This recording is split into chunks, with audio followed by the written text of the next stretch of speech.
ದಿವಂಗತ ಕೇಂದ್ರ ಸಚಿವ ಸುರೇಶ್ ಅಂಗಡಿ ಅವರ ಕನಸಿನ ಯೋಜನೆಯಾದ ಬೆಳಗಾವಿ ಕಿತ್ತೂರು ಮಾರ್ಗವಾಗಿ ಹುಬ್ಬಳ್ಳಿ ಧಾರವಾಡ ರೈಲು ಮಾರ್ಗದ ಕಾಮಗಾರಿಗೆ ಶೀಘ್ರದಲ್ಲೇ ವೇಗ ಕೊಡಲಾಗುವುದು ಎಂದು ಮುಖ್ಯಮಂತ್ರಿ ಬಸವರಾಜ ಬೊಮ್ಮಾಯಿ ಹೇಳಿದರು. ಭಾನುವಾರ ನಗರದ ಹೊರವಲಯದಲ್ಲಿರುವ ಅಂಗಡಿ ತಾಂತ್ರಿಕ ವಿಶ್ವವಿದ್ಯಾಲಯದಲ್ಲಿ ದಿವಂಗತ ಕೇಂದ್ರ ಸಚಿವ ಸುರೇಶ್ ಅಂಗಡಿ ಪ್ರಥಮ ಪುಣ್ಯಸ್ಮರಣೆ ಹಾಗೂ ಪುತ್ಥಳಿ ಅನಾವರಣಗೊಳಿಸಿ ಮಾತನಾಡಿದರು.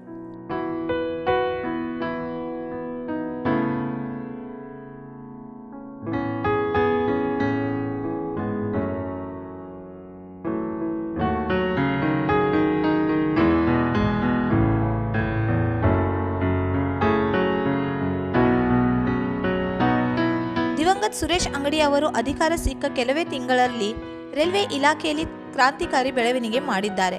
ಬೆಳಗಾವಿಯಿಂದ ನೇರವಾಗಿ ಬೆಂಗಳೂರಿಗೆ ಸಂಚರಿಸುವ ರೈಲ್ವೆಗೆ ಅಂಗಡಿ ರೈಲು ಎಂದು ನಾಮಕರಣ ಮಾಡಲು ಕೇಂದ್ರ ಸರ್ಕಾರಕ್ಕೆ ಶಿಫಾರಸು ಮಾಡಲಾಗುವುದು ಎಂದರು.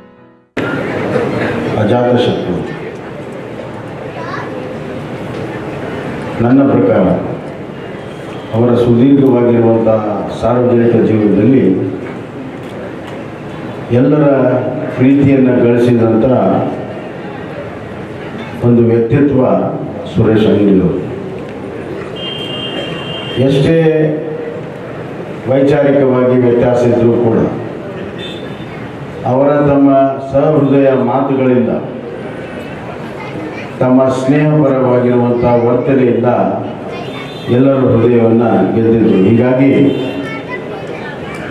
ಅವರ ಒಂದು ಸಾರ್ವಜನಿಕ ಜೀವನದಲ್ಲಿ ಎಲ್ಲರ ಬೆಂಬಲವನ್ನು ಪಡ್ಕೊಂಡು ಅವರು ಮುಂದುವರಿತಾ ಇದ್ದರು. ಹೀಗಾಗಿ ಪ್ರತಿಯೊಂದು ಚುನಾವಣೆಯಲ್ಲಿ ಅವರ ಗೆದ್ದಿರುವಂಥ ಒಂದು ಮಾರ್ಜಿನ್ನು ಅತಿ ಹೆಚ್ಚಾಗ್ತಾ ಹೋಗಿರುವಂಥದ್ದು ಅವರ ಜನಪ್ರಿಯತೆಗೆ ಸಾಕ್ಷಿಯಾಗಿದೆ ಅನ್ನುವಂಥ ಮಾತನ್ನು ಹೇಳಕ್ಕೆ ಇಚ್ಛೆಪಡ್ತೀನಿ.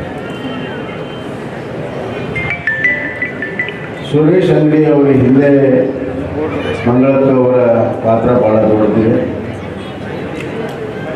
ಅವರ ಬೆಳವಣಿಗೆಯಲ್ಲಿ ಭಾಳ ದೊಡ್ಡ ಪಾತ್ರ ಇದೆ. ಅವರು ಕೇವಲ ರಾಜಕಾರಣಿಯಲ್ಲ, ಒಬ್ಬ ಒಳ್ಳೆಯ ಬಿಸ್ನೆಸ್ ಮ್ಯಾನ್ ಕೂಡ ಆಗಿದೆ.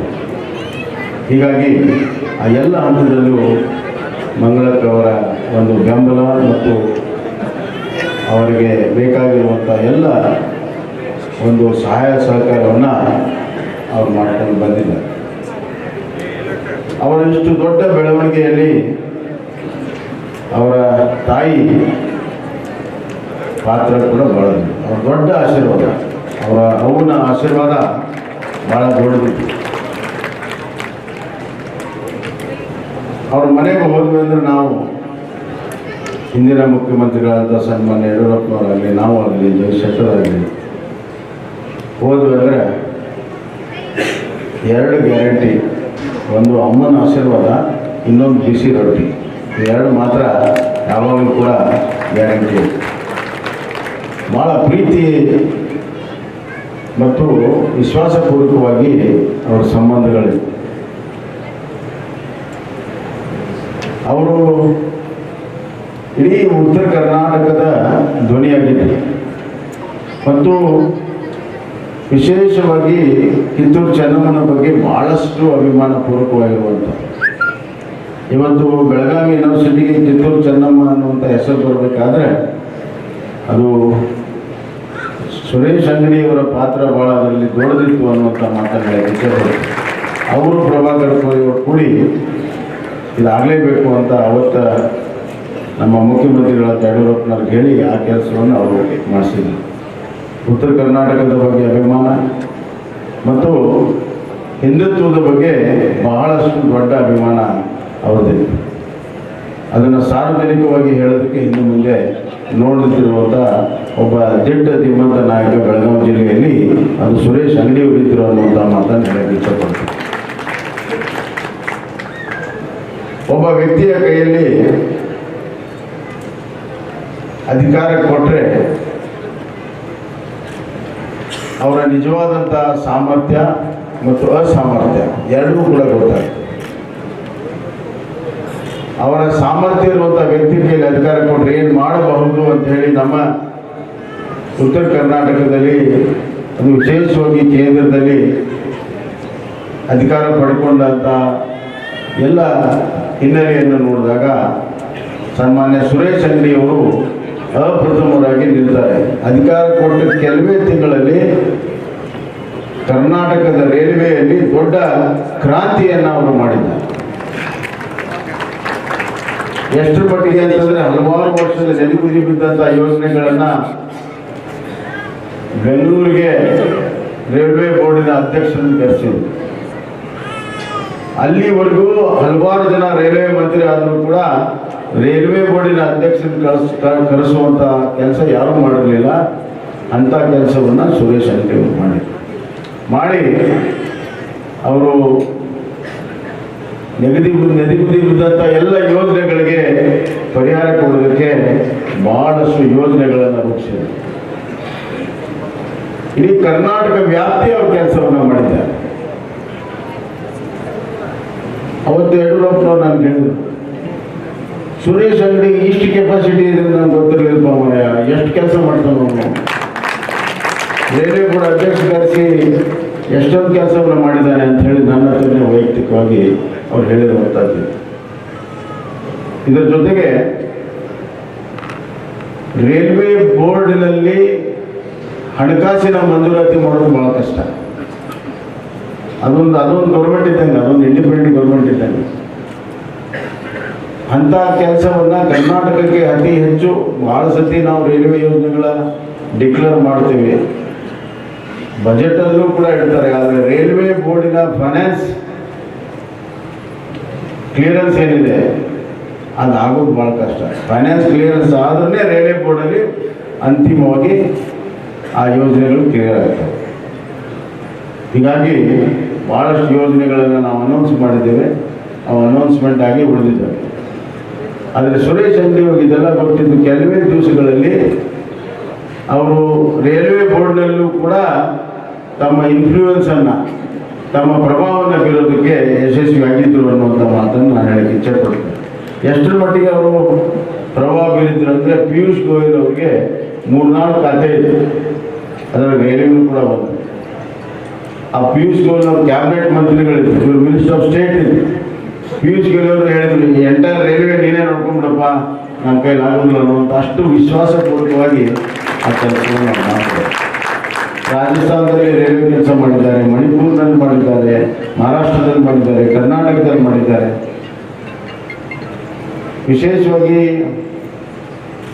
ಉತ್ತರ ಕರ್ನಾಟಕದ ಬಗ್ಗೆ ಭಾಳಷ್ಟು ಅಭಿಮಾನ ಮತ್ತು ಹುಬ್ಬಳ್ಳಿ ಧಾರವಾಡದ ಮೇಲೂ ಕೂಡ ಅಷ್ಟೇ ಪ್ರೀತಿ ಮೊದಲಿಂದ. ಅವರ ಸೋದರ ಮನೆಯೂ ಕೂಡ ಭಾಳ ವರ್ಷದಿಂದ ಅಲ್ಲೇ ಇದೆ. ಸಿದ್ದಾರೂಢರ ಭಕ್ತರು ಕೂಡ ಹೌದು. ಹೀಗಾಗಿ ಅವ್ರಿಗೆ ಸಿಕ್ಕಂಥ ಅವಕಾಶದಲ್ಲಿ ಆ ಸಿದ್ದಾರೂಢ ಎಕ್ಸ್ಪ್ರೆಸ್ ಬಹಳ ದಿವಸದಿಂದ ಏನು ಹೆಸರಿಡಬೇಕಾಗಿತ್ತು ಅದನ್ನು ಕೂಡಲೇ ಆ ಕೆಲಸವನ್ನು ಮಾಡಿದ್ದಾರೆ. ಅಧಿಕಾರ ಸಿಕ್ಕಾಗ ಯಾವುದರಲ್ಲಿ ನಂಬಿಕೆ ಇಟ್ಟಿದ್ದೇವೆ ಅದನ್ನು ಕೆಲಸ ಮಾಡಬೇಕನ್ನುವಂಥ ಉದಾಹರಣೆ ಸನ್ಮಾನ್ಯ ಸುರೇಶ್ ಅಂಗಡಿಯವರು ಅನ್ನುವಂಥ ಮಾತನ್ನು ಹೇಳಕ್ಕೆ ಇಚ್ಛೆಪಡ್ತೀನಿ. ಅದೇ ರೀತಿ ಬೆಂಗಳೂರಿನ ಸಬರ್ಬನ್ ಟ್ರೈನ್ ಅದು ಆಗಬೇಕು ಅಂತ ಹೇಳಿ UPA ಸರ್ಕಾರದಿಂದಲೂ ಕೂಡ ಮಾತುಕತೆ ಆಗ್ತಿದೆ.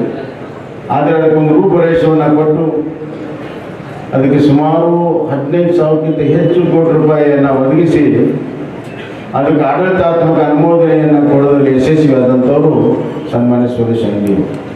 ಭಾಳ ದೊಡ್ಡ ಯೋಜನೆ ಇವತ್ತು ಬೆಂಗಳೂರಿನಲ್ಲಿ ಅದು ಆಗ್ತಾಯಿದೆ. ಅದೇ ರೀತಿ ತುಮಕೂರಿನಿಂದ ದಾವಣಗೆರೆವರೆಗೂ ನೇರ ಮಾರ್ಗ ಮತ್ತು ಧಾರವಾಡದಿಂದ ಬೆಳಗಾವಿಗಾಗಿರುವಂಥ ನೇರ ಮಾರ್ಗಕ್ಕೆ ಅವರು ಸಂಪೂರ್ಣವಾದಂಥ ಎಲ್ಲ ಕ್ಲಿಯರೆನ್ಸ್ ಕೊಡೋದಕ್ಕೆ ಎಲ್ಲ ಪ್ರಯತ್ನಗಳನ್ನು ಅವ್ರು ಮಾಡಿದ್ದಾರೆ.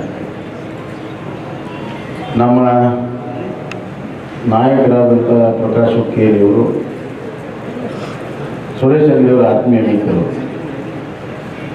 ಮತ್ತು ನಮ್ಮ ಮಂಗಳಕ್ಕ ಅವರು ಕೂಡ ಸುರೇಶ್ ಅಂಗಡಿಯವರ ಕನಸನ್ನು ನೆನಸು ಮಾಡಬೇಕಂದ್ರು ನಮ್ಮ ನಾಯಕರಾದಂಥ ಜಗದೀಶ್ ಶೆಟ್ಟರ್ ಅವರು ಕೂಡ ಈ ಭಾಗದ ಅಭಿವೃದ್ಧಿಗೆ ಭಾಳ ಪೂರಕವಾಗ್ತದೆ, ತ್ರಿವೇಣಿ ನಗರ ಆಗುತ್ತೆ ಅನ್ನೋಂಥ ಮಾತನ್ನು ಹೇಳಿದ್ರಿಂದ ಖಂಡಿತವಾಗೂ ನಮ್ಮ ನಾಯಕರಾದಂಥ ಯಡಿಯೂರಪ್ಪನವರು ಏನು ಬಜೆಟಲ್ಲಿ ಲ್ಯಾಂಡ್ ಎಕ್ವಿಷನ್ಗೆ ಹಣ ಇಟ್ಟಿದ್ದಾರೆ ಅದನ್ನು ಕೂಡಲೇ ಬಿಡುಗಡೆ ಮಾಡಿ ಈ ಧಾರವಾಡ ಬೆಳಗಾವಿ ಯೋಜನೆಗಳು ನಮ್ಮ ರಾಜ್ಯ ರಾಜ್ಯ ಸರ್ಕಾರದಿಂದ ಎಲ್ಲ ಸಹಾಯ ಸಹಕಾರ ಮಾಡಿ ಆ ಯೋಜನೆಯನ್ನು ಕೂಡಲೇ ಪ್ರಾರಂಭ ಮಾಡೋದಕ್ಕೆ ಎಲ್ಲ ಕ್ರಮಗಳನ್ನು ನಾವು ತೆಗೆದುಕೊಳ್ತೇವೆ ಅನ್ನುವಂಥ ಮಾತನ್ನು ಹೇಳಕ್ಕೆ ಇಚ್ಛೆಪಡ್ತೀವಿ.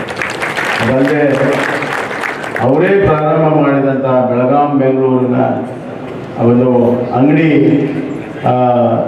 ಒಂದು ಟ್ರೈನ್ ಏನಿದೆ ಅದನ್ನು ಅಂಗಡಿ ಎಕ್ಸ್ಪ್ರೆಸ್ ಆಗಿ ಅಧಿಕೃತವಾಗಿ ಮಾಡಲು ನಾನು ಕೇಂದ್ರ ಸರ್ಕಾರಕ್ಕೆ ಶಿಫಾರಸನ್ನು ಮಾಡ್ತೀನಿ ಅನ್ನುವಂಥ ಮಾತನ್ನು ಹೇಳಕ್ಕೆ ಇಚ್ಛೆಪಡ್ತೀನಿ. ಪ್ರೀತಿ, ವಿಶ್ವಾಸ, ಗೌರವದಿಂದ ಮಾತನಾಡಿರ್ತಕ್ಕಂಥವ್ರು ಸುರೇಶ್ ಅಂಗಡಿಯವರು. ಈಗ ಸಮಯದ ಅಭಾವ ಇರೋದ್ರಿಂದ ನಾನು ಹೆಚ್ಚು ಸಮಯ ತಗೊಳ್ಳೋದಿಲ್ಲ, ಯಾಕಂದ್ರೆ ಸನ್ಮಾನ್ಯ ಮುಖ್ಯಮಂತ್ರಿಗಳು ಗದಗ ಜಿಲ್ಲೆ ಕಾರ್ಯಕ್ರಮಗಳಿಗೆ ಹೋಗಬೇಕಾಗಿದೆ. ಬಂಧುಗಳೇ, ನಾನು ಈ ಸಂದರ್ಭದಲ್ಲಿ ಇಷ್ಟ ಹೇಳಲಿಕ್ಕೆ ಬಯಸ್ತೇನೆ. ಸುರೇಶ್ ಅಂಗಡಿಯವರು ಒಬ್ಬ ಜನನಾಯಕರಾಗಿ, ಸಮಾಜ ಸೇವಕರಾಗಿ ಅವರು ಅನೇಕ ಅಭಿವೃದ್ಧಿ ಕೆಲಸ ಕಾರ್ಯಗಳನ್ನು ಮಾಡಿದ್ದಾರೆ. ಆದರೆ ಅವರ ಅಭಿವೃದ್ಧಿ ಕೆಲಸ ಕಾರ್ಯಗಳು ಅವರು ಹೆಜ್ಜೆ ಗುರುತಾಗಿ ಮುಂದಿನ 100 ವರ್ಷಗಳ ಕಾಲ ಉಳಿತಾವ ಅನ್ನೋದರಲ್ಲಿ ಯಾವುದೇ ಸಂಶಯ ಬೇಡ. ಇವತ್ತು ಅವರು ಕಟ್ಟಿರ್ತಕ್ಕಂಥ ಶಿಕ್ಷಣ ಸಂಸ್ಥೆ ಬಡವರ ಮಕ್ಕಳಿಗೆ, ಅದೆಲ್ಲೂ ಗ್ರಾಮೀಣ ಪ್ರದೇಶ ಮಕ್ಕಳಿಗೆ ವಿದ್ಯಾದಾನ ಮಾಡ್ತಕ್ಕಂಥ ಅಪರೂಪದ ಶಿಕ್ಷಣ ಸಂಸ್ಥೆಯನ್ನು ಅವ್ರು ಕಟ್ಟಿದ್ದಾರೆ. ನಿಮ್ಮೆಲ್ಲರ ಜವಾಬ್ದಾರಿ ಮತ್ತು ಅವ್ರ ಕುಟುಂಬದ ಸದಸ್ಯರ ಜವಾಬ್ದಾರಿ ಅವ್ರು ಹಾಕ್ಕೊಂಡಂಥ ಕಾರ್ಯಕ್ರಮಗಳನ್ನ ಎಲ್ಲರೂ ಕೂಡಿ ಮುಂದುವರಿಸ್ಕೊಂಡು ಹೋಗ್ತಕ್ಕಂಥ ಕೆಲಸ ಕಾರ್ಯಗಳನ್ನು ಮಾಡಿದ್ರೆ ಅವರ ಸ್ಮರಣೆ ಸಾರ್ಥಕ ಆಗ್ತದಂತಕ್ಕಂಥ ಮಾತನ್ನು ಹೇಳಿ ನನ್ನನ್ನು ಕೂಡ ಕರೆದು ಈ ಕಾರ್ಯಕ್ರಮದಲ್ಲಿ ಭಾಗವಹಿಸಲಿಕ್ಕೆ ಅವಕಾಶ ಮಾಡಿಕೊಟ್ಟಂಥ ಅಂಗಡಿ ಕುಟುಂಬದ ಸದಸ್ಯರಿಗೆ, ಬಂಧು ಬಳಗದವ್ರಿಗೆ ಕೃತಜ್ಞತೆ ಸಲ್ಲಿಸಿ ನಾನು ಮಾತು ಮುಗಿಸ್ತೇನೆ. ನಮಸ್ಕಾರ. ನಾನು ಮೊದಲು ಕಾಂಗ್ರೆಸ್ದಲ್ಲಿದ್ದೆ. ಅವರು ಜಿಲ್ಲಾ ಅಧ್ಯಕ್ಷರಾಗಿದ್ದರು ಭಾರತೀಯ ಜನತಾ ಪಕ್ಷ. ಅವರೊಬ್ಬರು ಭಾರತೀಯ ಜನತಾ ಪಕ್ಷದ ಜೆಂಡಾ ಹಿಡ್ಕೊಂಡು ಒಂದು 5 ರಿಂದ 6 ಜನ ಚೆನ್ನಮ್ಮರು ಒಂದು ಸರ್ಕಲ್ದಲ್ಲಿ ನಿಲ್ತಿದ್ರು. ನಾನು ಬಂದ ಗಾಡಿ ನಿಲ್ಲಿಸಿ, ಸುರೇಶ್ ಎಷ್ಟು ವರ್ಷ ಹಿಂಗೆ ಮಾಡೋಪ್ಪ ಅಂತ, ಎಷ್ಟು ವರ್ಷ ನೀವು ಜೆಂಡಾ ಹಿಡಿಯೋ, ನಿನ್ನ ಪಕ್ಷ ಅಧಿಕಾರಕ್ಕೆ ಬರೋಕೆ ಸಾಧ್ಯ ಇಲ್ಲ ಅಂತ ಹೇಳಿ ಆ ಕಾಲ ಇವತ್ತು ನೆನಪಿತ್ತು. ಆಮೇಲೆ ನನ್ನ ಮನೆಗೆ ಬಂದು ನೀನು ನನ್ನ ಪಕ್ಷಕ್ಕೆ ಸೇರಲೇಬೇಕಂತ ಹೇಳಿ ಆಗಿನ ಮುಖ್ಯಮಂತ್ರಿ, ಈ ಹಿಂದಿನ ಮುಖ್ಯಮಂತ್ರಿ ಯಡಿಯೂರಪ್ಪ ಅವರು ಮತ್ತು ಅನಂತಕುಮಾರ್ ಅವ್ರ ಜೊತೆಗೆ ಕರ್ಕೊಂಡು ಹೋಗಿ ಒತ್ತಾಯವಾಗಿ ನನ್ನ ಭಾರತೀಯ ಜನತಾ ಪಕ್ಷಕ್ಕೆ ಸೇರಿಸ್ಕೊಂಡು ಅವತ್ತಿಂದ ಹಿಡಿದು ಇವತ್ತಿನ ತನಕ ನಾವು ಪಕ್ಷಕ್ಕಿಂತ ಒಬ್ಬ ಒಳ್ಳೆಯ ಗೆಳೆಯ, ಒಳ್ಳೆಯ ಹಿತಶಕ್ತಿ, ನನ್ನ ಸಂಸ್ಥೆಯ ಹಿತಶಕ್ತಿ ಇರ್ಬೋದು. ಎಷ್ಟು ಹಿತಶಕ್ತಿ ಅಂದ್ರೆ, ಅವ್ನು ತಿಳ್ಕೊಳ್ಳೋಕ್ಕಿಂತ ಮುಂಚೆ 3 ದಿವಸ ನಾನು ಫೋನ್ ಮಾಡಿದ್ದೆ, ಆಸ್ಪತ್ರೆಯಲ್ಲಿದ್ದ. ನನ್ನ ಸಂಸ್ಥೆ ಒಂದು ಕೆಲಸ ಇತ್ತು, ಯಾಕಂದ್ರೆ ಕೋವಿಡ್ ಟೆಸ್ಟ್ ಮಷೀನ್ ಬಂದಿತ್ತು, ಅದನ್ನು ರಿಲೀಸ್ ಆಗೋದಾಗ್ತಿತ್ತು. ಎಲ್ಲ ಟ್ರಾನ್ಸ್ಪೋರ್ಟ್ ಬಂದಿದ್ದು, ವಿಮಾನ ಬಂದಿದ್ದು, ಸುರೇಶ್ ಗೇಣು ಹಿಂಗದ ಪರಿಸ್ಥಿತಿ. ಎಷ್ಟು ಪ್ರಯತ್ನ ಮಾಡಿದೆ ಅಂದ್ರೆ ಅದನ್ನು ತಂದು ಮುಡಿಸ್ಲಿಕ್ಕೆ, ಅದನ್ನು ನಾನು ಹೇಳಲಿಕ್ಕೆ ಸಾಧ್ಯ ಇಲ್ಲ. ಅಂಥ ವ್ಯಕ್ತಿ ಒಂದು ಕೆಲಸ ಹೇಳಿದ್ರೆ ಅವನು ಬಿಡೋವಲ್ಲ. ಅವನ ಜೊತೆಗೆ 12 ವರ್ಷ ನಾನು, ಅವರು ಲೋಕಸಭಾ, ನಾನು ರಾಜ್ಯಸಭಾದಲ್ಲಿದ್ದೆ. 12 ವರ್ಷದೊಳಗೆ ಸುಮಾರು ಕೆಲಸ ನಾವು, ಒಂದು ಸುರೇಶ್ ಅಂಗಡಿ ಎಂದು ಹೇಳತ್ತಿದ್ದ, ನಾ ಈ ಕೆಲಸ ಮಾಡಿದ್ದೇನೆ, ನಾ ಈ ಬೆಳಗಾವಿ ಜಿಲ್ಲೆಗೆ ಇದು ತಂದಿದೆ ಅಂತ ಎಂದೂ ಹೇಳಲಿಲ್ಲ. ಯಾಕಂದ್ರೆ ಪಬ್ಲಿಸಿಟಿ ಮೇಲೆ ಒಂದು ಹೆಚ್ಚು ಲಕ್ಷ. ಸುಮಾರು ಎಷ್ಟು ಕೆಲಸ ಮಾಡಿದ್ರು. ಇವತ್ತು ಬೆಳಗಾವಿಯಲ್ಲಿ ಸ್ಮಾರ್ಟ್ ಸಿಟಿ ಇರ್ಬೋದು, ಬೆಳಗಾವಿಯಲ್ಲಿ ವಿಮಾನ ಬಂದು ಬಿದ್ದು ವಿಮಾನಂದು ಇವತ್ತು 18 ಸಿಟಿಗಳಿಗೆ ವಿಮಾನ ಶುರು ಅದಾವ. ಅದು ಸುರೇಶ್ ಅಂಗಡಿಗೆ ಹೋಗ್ತಾರೆ. ಬೆಳಿಗ್ಗೆ ಬರೀ ಚಿಂತನೆ, ಬೆಳಗಾವಿ ಜಿಲ್ಲೆಗೆ ಏನು ಮಾಡಬೇಕು, ಬೆಳಗಾವಿ ಜಿಲ್ಲೆಗೆ ಏನು. ಬಹುತೇಕ ರಿಂಗ್ ರೋಡು, ಬೆಳಗಾವಿಗೆ ಅತಿ ಮಹತ್ವವಾದ ರಿಂಗ್ ರೋಡ್. ಗಡ್ಕರಿ ಅವ್ರ ಹತ್ರ ನಾವು ಇಬ್ರು ಹೋದೆವು. ಇಲ್ಲ, ರಿಂಗ್ ರೋಡ್ ಪ್ರೊವಿಷನ್ ಇಲ್ಲಪ್ಪ, ರಿಂಗ್ ರೋಡ್ ಕಾರ್ಪೊರೇಷನ್ ಏರಿಯಾ ಬರ್ತದ, ನಾವು ಕೊಡ್ಲಿಕ್ಕೆ ಪ್ರೊವಿಷನ್ ಇಲ್ಲ. ಒಂದು ಸುಮಾರು 5 ರಿಂದ 6 ಸಲ ಹೋದೆವು. ನಾವು ಗಡ್ಕರಿ ಕಾಯಿ ತುಂಬಿ ಮೇಲೆ ಕಂಟಾಳೆ ಗೇರೆ ಕಾಲತ್ತು ಮಂಜೂರು ಕಲ್ತು ಅಂತ ಹೇಳಿ ನಮ್ಮನ್ನು ಕುಣಿಸಿ ಊಟ ಮಾಡಿಸಿ ಮಂಜೂರು ಮಾಡಿ ಕಳಿಸಿದ. ಬಿಡೋರಿಲ್ಲ ಒಂದು ಕೆಲಸ ಬೆನ್ನತ್ರ. ರೈಲ್ವೆದ್ದು ಮಂತ್ರಿ ಆದಾಗ ಭಾಳ ಖುಷಿ ತಂದು. ಯಾಕಂದ್ರೆ ಎಷ್ಟೋ ವರ್ಷ ಹೋರಾಟ ಇತ್ತು. ಹುಬ್ಬಳ್ಳಿಯಿಂದ ಬೆಳಗಾವಿ ರೈಲ್ವೆ ನಾವು ಯಾವಾಗ ಶೆಟ್ಟರ್ಗಿ ಮತ್ತು ಬೊಮ್ಮೆಯವ್ರು ಚೇಷ್ಟೆ ಮಾಡ್ತಿದ್ವು. ಉತ್ತರ ಕರ್ನಾಟಕ ಅಂದ್ರೆ ಹುಬ್ಳಿಗೆ ನಿಂತ್ಬಿಡೋದು. ರೈಲ್ವೆನೂ ಅಲ್ಲೇ ನಿಲ್ಲೋದ, ಎಲ್ಲರೂ ಸೌಕರ್ಯ ಅಲ್ಲೇ ನಿಲ್ಲೋದ್ರ ಮುಂದೆ ಬರೋದಿಲ್ಲ. ಇದು ನಾನು ಸುರೇಶ್ ಯಾವಾಗಲೂ ಹೇಳ್ತಾ ಇದ್ದೀವಿ. ಸುದಯದಿಂದ ಸುರೇಶನ್ ಒಂದು ಸಂಬಂಧ ಶೆಟ್ಟರ್ಗೆ ಆದದ್ದು, ಅದು ಬಂತು ನಮ್ಗೆ, ಅದಕ್ಕೆ ಹುಬ್ಬಳ್ಳಿ ದೇವ್ರ ಕಡಿಮೆ ಆಯ್ತು ಇಷ್ಟೇ. ಅಂತ ವ್ಯಕ್ತಿತ್ವ ಹುಬ್ಬಳ್ಳಿ ಬೆಳಗಾವ್ ಈ ರೋಡ್ ನಮ್ದು ಎಕ್ಸ್ಪ್ರೆಸ್ ಲೈನ್ ಆಗಲೇಬೇಕಂತ ತಿಳ್ಕೊಂಡು ಅದು ಒಂದು ಮೊದಲನೇ ಇದ್ರೊಳಗೆ ಬಜೆಟ್ದೊಳಗೆ ಜಗಳಾಡಿ ಗೋಯಲ್ಗೆ ಹತ್ರ ಜಗಳಾಡಿ ಆ ಬಜೆಟ್ದಲ್ಲಿ ಇಳಿಸಿ ಇವತ್ತಕ್ಕೆ ಅದು ಕೆಲಸ ಪ್ರಾರಂಭ ಆಗ್ತವೆ ನೋಡಿ. ಅದ್ರ ಜೊತೆಗೆ ಸುಮಾರು ಒಂದು ಕೆಲಸ ಮಾಡೋದೊಂದು ಹುರುಪಿತ್ತು. ಫ್ಲೈ ಓವರ್ ಇಲ್ಲಿ ಓಪನಿಂಗ್ ನಂದು ಅವ್ರದ್ದು ಬಹುತೇಕ ಎಲ್ಲರೂ ಟಿ ವಿಯಾಗಿ ತೋರಿಸಿದ್ರು. ನನ್ನ ಜಗ್ಗೇಡವ್ರು ಸುರೇಶ್ ಅಂಗಡಿ ಕೋರಿ ಅವ್ರ ಸಂಬಂಧ ಚೌಲಿಲ್ಲ ನೋಡಿ. ಅವ್ನಿಗೆ ಎಷ್ಟು ಅಭಿಮಾನ ಅಂದ್ರೆ, ನಾನೇನು ಹೇಳಿದೆ, ಆಫೀಸರ್ ಇದ್ದ, ಆಫೀಸರ್ ಸರಿಯಾಗಿ ಕೆಲಸ ಮಾಡಿಲ್ಲ, ಅದಕ್ಕೆ ಅವ್ನು ಕ್ಷಮ ಕೇಳೋ ತಕ್ಕ ನಮ್ಮ ಮ್ಯಾಲ್ ಬರಲಂತ. ನಾ ಕೇಳ್ತಾನೆ ನೀ ಮ್ಯಾಲ್ ಬಾ ಅಂತ. ನೋಡಿ ಎಷ್ಟು ಅಭಿಮಾನ ಅಂದ್ರೆ, ಕೈಯಾಗಿ ಜಕ್ಕೊಂಡು ಹಿಡ್ಕೊಂಡು ನಾನು ಹೋಗಿ ಜಕ್ಕೊಂಡು ಮ್ಯಾಲೆ ಕುಣಿಸ್ಲ. ಸುಮಾರು ಕೆಲಸ ನಾವು ಕೂಡಿ ಮಾಡಿದೆವು. 12 ವರ್ಷ ನಾವು ಕೂಡಿದ್ದವರು. ಬೆಳಿಗ್ಗೆ ಅವನ ಮನೆಗೆ ಹೋದ್ರೆ ನನ್ನ ಅಷ್ಟಾದ ಕುಡಪ ತಂದಾಗ ಅದನ್ನೆಲ್ಲ ಪೂಜೆ ಮಾಡ್ಕೊಂಡಿಲ್ಲ, ಶಿವನ್ ಪೂಜೆ ಮಾಡ್ಕೊಳ್ದಂದು ಬಾಯಾಗ ನೀರು ಹಾಕೋಲ್ಲ. ನೋಡಿ ಇಷ್ಟು ದೊಡ್ಡ ವ್ಯಕ್ತಿ ಇದ್ರು ತನ್ನ ಪರಂಪರಾ ಬಿಡಲಿಲ್ಲ. ಬೆಳಿಗ್ಗೆ ಶಿವ ಪೂಜೆ, ಲಿಂಗ ಪೂಜೆ ಮಾಡ್ಕೊಂಡ ಮುಂದೆ ಅವನು ಕಾರ್ಯಕ್ರಮ ಶುರು. ಅತ್ಯಂತ ವ್ಯಕ್ತಿದ ಶಿವಭಕ್ತ. ಇವತ್ತು ಅದನ್ನು ನಾವು ಊರಿದೆ, ಅವ್ರು ಸ್ಟ್ಯಾಚ್ಯೂ ಮಾಡಿದ್ದು ಲಿಂಗ ಆಕಾರದಲ್ಲಿ ಮಾಡಿದ್ದು ನನಗೆ ಬಹಳ ಖುಷಿ ತಂದದು. ಅಂದರೆ ಸುರೇಶ್ ಅಂಗಡಿ ಅವ್ರ ಇಚ್ಛೆ ಇದ್ರ ಲಿಂಗ ಆಕಾರದಲ್ಲಿ ಕ್ಯಾಂಪಸ್, ಇಂಜಿನಿಯರಿಂಗ್ ಕ್ಯಾಂಪಸ್ನಲ್ಲಿ ಬರ್ತಾರೆ, ಬಹಳ ಖುಷಿ ತಂದಿದೆ. ನಾನು ಹೆಚ್ಚು ಸಮಯ ಮಾತಾಡಲಿಲ್ಲ. ಕರ್ತವ್ಯದ ಬಗ್ಗೆ ಸಾಕಷ್ಟು ಪ್ರಾಸ್ತಾವಿಕವಾಗಿ ಅವರು ಮಗಳು ಕೂಡ ತಮ್ಮ ವಿಚಾರವನ್ನು ವ್ಯಕ್ತ ಮಾಡಿದರು. ಅವರು ಮಾಡಿದಂಥ ಎಲ್ಲ ರೈಲ್ವೆ ಕಾರ್ಯಕ್ರಮಗಳು ಈಗಾಗಲೇ ಪ್ರಾರಂಭ ಆಗಿದ್ದಾವೆ. ಆದರೆ ಒಂದು ಮಾತು ನಾನು ಜನಪ್ರಿಯ ಕರ್ನಾಟಕದ ಮುಖ್ಯಮಂತ್ರಿಗಳಲ್ಲಿ ವಿನಂತಿ ಮಾಡ್ಕೊತೀನಿ, ನಿಮ್ಮ 20 ವರ್ಷದ ಅವಧಿಯಲ್ಲಿ ಈ ಧಾರವಾಡ ಮತ್ತು ಬೆಳಗಾವಿ ರೈಲ್ವೆ ಲೈನ್ ಪೂರ್ತಿಯಾಗಬೇಕು. ಇದು ಸುರೇಶ್ ಅಂಗಡಿ ಅವರು ಮಾಡಿದಂಥ ಮಹಾನ್ ಕಾರ್ಯವನ್ನ ತಾವು ಈಗಾಗಲೇ ಜನಪ್ರಿಯ ಮುಖ್ಯಮಂತ್ರಿ ಅಂತೇಳಿ ಎಲ್ಲ ಕಡೆ ಜನರು ನಿಮ್ಮ ಬಗ್ಗೆ ಮಾತನಾಡ್ತಾ ಮಾನ್ಯ ಸದನದಲ್ಲಿ ಕೂಡ ಮಾತಾಡಿದ್ದಾರೆ. ಆಮೇಲೆ ಸದನದಲ್ಲಿ ಚೆನ್ನಾಗಿ ಮಾತನಾಡಿದಂಥ ಮಾಜಿ ಮುಖ್ಯಮಂತ್ರಿಗಳು ಕೂಡ ಹೇಳಿದ್ದಾರೆ. ಅದಕ್ಕೆ ವಿಶೇಷವಾದ ಒಂದು ಕಮಿಟಿಯನ್ನು ಅಥವಾ ಅದರ ಬಗ್ಗೆ ಪ್ರತಿ ತಿಂಗಳ ಆ ರೈಲ್ವೆ ಲೈನ್ ತಮ್ಮ 20 ತಿಂಗಳಲ್ಲಿ ಈಗ ಅದನ್ನು ಮುಗಿಸುವಂಥ ವ್ಯವಸ್ಥೆ ಮಾಡಬೇಕು. ಈಗಾಗಲೇ ಕೇಂದ್ರ ಸರ್ಕಾರ 900 ಕೋಟಿ ರೂಪಾಯಿಗಳನ್ನು ಈಗಾಗಲೇ ರೈಲ್ವೆ ಲೈನ್ಗೆ ಮಂಜೂರು ಮಾಡಿದಾರಂತ ಮನೆ ನಮ್ಮ ಪ್ರಹ್ಲಾದ್ ಜೋಶಿ ಅವರು ತಮ್ಮ ಹುಬ್ಬಳ್ಳಿ ಪತ್ರಕರ್ತರ ಮೀಟಿಂಗ್ನಲ್ಲಿ ಅವರು ಹೇಳ್ತಾ ಇದ್ರು. ಆ ಒಂದು ದೃಷ್ಟಿಯಿಂದ ನಾನು ಬೊಮ್ಮಾಯಿ ಅವರು ಕಳಕಳಿಯಿಂದ ವಿನಂತಿ ಮಾಡ್ಕೊತೀನಿ, ಈ ಥರ ನೀವು ಬೆಳಗಾವಿ ಧಾರವಾಡ ರೈಲ್ವೆ ಲೈನ್ ಮಾಡಿಕೊಟ್ರೆ ಮುಂದಿನ ಸರಿ ಮಂಗಳ ಅಂಗಡಿಯವರು 2ನೇ ಸರಿ ಲೋಕಸಭೆಗೆ ಆಯ್ಕೆ ಆಗ್ತಾರೆ ಅಂತ ಹೇಳಿ ನಾವು ಯಾರು ಮಾತನಾಡೋದು ಮುಗ್ತಾ ಇದ್ದೀನಿ. ಅವರ ಸಜ್ಜನಿಕೆ ನಡವಳಿಕೆಯಿಂದಾಗಿ ಎಲ್ಲರ ಪ್ರೀತಿಯನ್ನು ಸಂಪಾದಿಸಿದ್ದರು. ಹಗಲು ರಾತ್ರಿ ಎನ್ನದೇ ಸಾರ್ವಜನಿಕರ ಏಳಿಗಾಗಿ ಶ್ರಮಿಸಿ ಬೆಳಗಾವಿ ಲೋಕಸಭಾ ಕ್ಷೇತ್ರದಿಂದ 4 ಬಾರಿ ಸಂಸದರಾಗಿ ಪ್ರತಿ ಬಾರಿಯೂ ಹೆಚ್ಚಿನ ಮತಗಳ ಅಂತರದಿಂದ ಜಯವನ್ನು ಸಾಧಿಸಿದರು. ಇದು ತಮ್ಮೆಲ್ಲರ ಪ್ರೀತಿಯಿಂದ ಮಾತ್ರ ಸಾಧ್ಯವಾಯಿತು. ದೇಶವು ಕರೋನಾದಿಂದ ತತ್ತರಿಸಿದಾಗಿಯೂ ಸಹ ಸಾವನ್ನು ಲೆಕ್ಕಿಸದೆ ಸಾರ್ವಜನಿಕರ ಮಧ್ಯೆ ಇದ್ದು ಕಷ್ಟ ಸಮಯದಲ್ಲಿ ಅವರಿಗೆ ದಿನಸಿ ಕಿಟ್ಗಳನ್ನು ಹಂಚಿಕೆ ಮಾಡುವಲ್ಲಿ ಶ್ರಮಿಸಿದರು. ಈ ಸರಳ ನಡತೆ ಅವರಿಗೆ ಹೆಚ್ಚು ಕೀರ್ತಿಯನ್ನು ತಂದುಕೊಟ್ಟಿತು.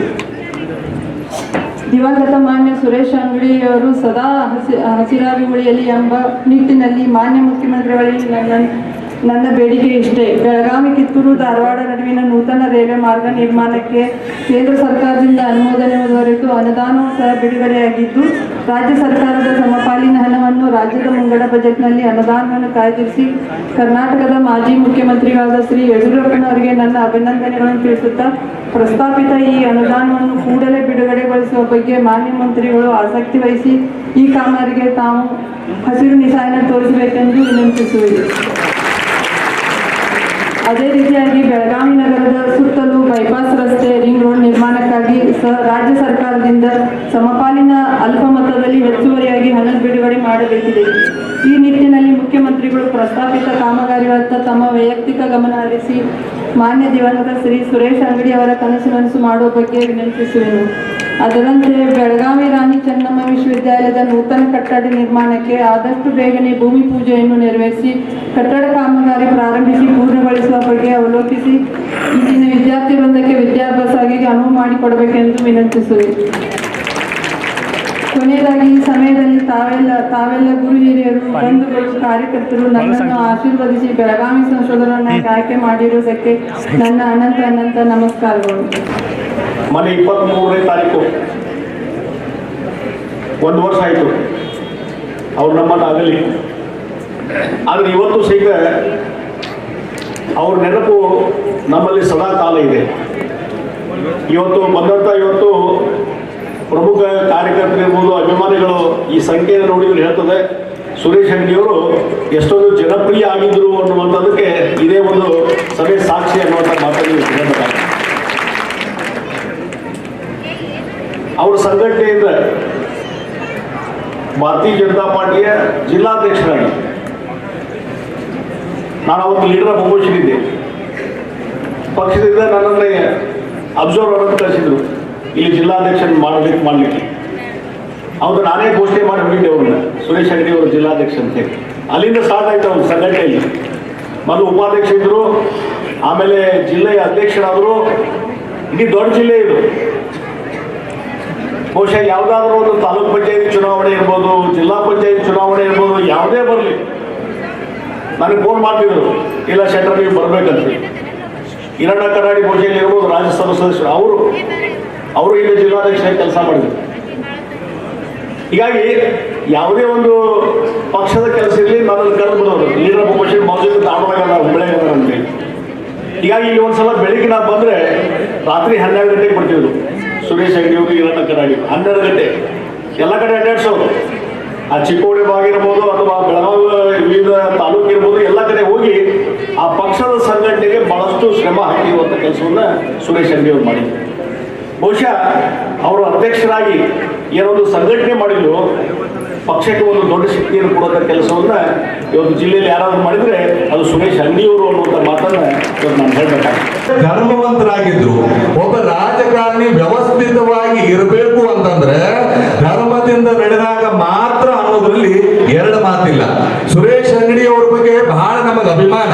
ಯಾಕಂತಂದ್ರೆ ಅವರು 3 ಸಾರಿ ಸಂಸದರಾಗಿ ಎಷ್ಟು ಕೆಲಸ ಮಾಡಿದ್ರು ಗೊತ್ತಿಲ್ಲ, ಆದ್ರೆ 4ನೇ ಬಾರಿ ಸಂಸದರಾಗಿ ಕೇಂದ್ರ ಸಚಿವರಾಗಿ 15 ತಿಂಗಳಲ್ಲಿನೇ ಇಡೀ ದೇಶ ಇವರತ್ತ ಮುಖ ಮಾಡುವ ಹಾಗೆ ಕೆಲಸ ಮಾಡಿರುವ ಏಕೈಕ ವ್ಯಕ್ತಿ ಅಂತಂದ್ರೆ ಸುರೇಶ್ ಅಂಗಡಿ ಅವರು. ನಾನು ಕಾಶಿಗೆ ಹೋಗಿದ್ದೆ. ಕಾಶಿ ಒಳಗೆ ಅಲ್ಲಿ ಯೋಗಿಸಿ ಬಂದ್ರು, ಉತ್ತರ ಪ್ರದೇಶದ ಮುಖ್ಯಮಂತ್ರಿಗಳು. ಆ ಕೇಳಿದ್ರು ಅವರು, ಇಲ್ಲ ಸುರೇಶ್ ಅಂಗಡಿ ಅವರು ಬಂದಿಲ್ಲ ಏನ ಅಂದಾಗ ನಾವು ಫೋನ್ ಮಾಡಿದೀವಿ. ಮರನೇ ದಿವಸ ಬಂದ್ರು ಕಾಶಿಗೆ. ಅಲ್ಲೂ ಕೂಡ ಒಂದು ಸ್ಪೆಷಲ್ ರೈಲ್ ಉದ್ಘಾಟನೆಗೆ ಬಂದಿದ್ರು. ಉದ್ದೇಶ ಸುರೇಶ್ ಅಂಗಡಿ ಅವರು ನಿರಂತರ ಕೆಲಸವನ್ನ ಮಾಡ್ತಾ ಇದ್ದಾರೆ.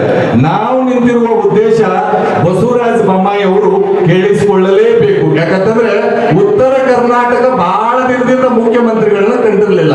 ಬಹಳ ದಿನಗಳ ನಂತರದಲ್ಲಿ ಮುಖ್ಯಮಂತ್ರಿಗಳನ್ನ ಕಂಡಿದೆ. ಅಷ್ಟೇ ಅಲ್ಲ, ಇಡೀ ಜನಮಾನಸವನ್ನ ಗೆದ್ದಿದ್ದಾರೆ ಅವರು. ನಿನ್ನೆ ಒಂದು ಮಾತು ಹೇಳಿದ್ರು. ನಿನ್ನೆ ನಾವು ಅವರು ಕೂಡ ಬೆಂಗಳೂರಲ್ಲೇ ಒಂದು ಕಾರ್ಯಕ್ರಮದಲ್ಲಿ ಇದ್ದೀವಿ. ಸ್ವಾಮೀಜಿ ಅವರೇ, ನೀವೆಲ್ಲ ಕೂತ್ಕೊಂಡಿದ್ದೀರಿ, ನಿಮ್ಮ ಮುಡಿಗೆ ಹೂವು ತರುವಲ್ಲದೆ ಹುಲ್ಲುತ್ತಾರೇನು ಅಂದಿದ್ದಾರೆ. ಅದಕ್ಕೆ ನಾನು ಒಂದು ಮಾತನ್ನು ಹೇಳಿಕ್ಕೆ ಇಚ್ಛೆ ಪಡ್ತೀನಿ. ಬಹಳ ದಿನದಿಂದ ನಮ್ಮ ಸುವರ್ಣ ವಿಧಾನಸೌಧ ನಿಂತಿರ್ತಕ್ಕಂಥ ಕಚೇರಿಗಳನ್ನ ಸ್ಥಳಾಂತರ ಮಾಡಬೇಕು, ಉತ್ತರ ಕರ್ನಾಟಕದ ಜನರಿಗೆ ಅನುಕೂಲ ಮಾಡಿಕೊಡಬೇಕು, ಪ್ರತಿ ವರ್ಷನೂ ಕೂಡ ಅಧಿವೇಶನ ನಡೆಯುವ ಹಾಗೆ ಮಾಡಬೇಕು ಅನ್ನೋ ಮಾತನ್ನ ಈ ಸಂದರ್ಭದಲ್ಲಿ ಹೇಳ್ತಾ, ನೀವೆಲ್ಲರೂ ಸುರೇಶ್ ಅಂಗಡಿಯವರ ಮೇಲೆ ಇಟ್ಟಿರುವ ಅಭಿಮಾನವನ್ನ ಮಂಗಲಾ ಅಂಗಡಿಯವರ ಮೇಲೂ ಇಡಿ. ಹೀಗೆ ಮುಂದುವರಿರಿ. ಸಮಯ ಬಹಳ ಆಗಿದೆ.